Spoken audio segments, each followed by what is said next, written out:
Gözümün ışığı, başımın tacı, mənə həyat verən həyatım ataya. Sözü nəsiyyəti, ruh ehtiyacım, haqqın haq yolçusu, ustad atam.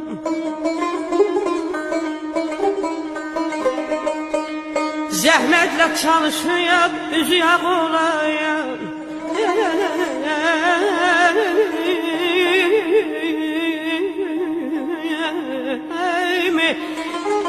Zəhmətlə çalışıb üzü yağ olan, məlliyi qürur uca dağ olan, uca dağ olan. Evladı yolunda çılçıraq olan, evladı yolunda çılçıraq olan, dərdli könülləri nicat ataya.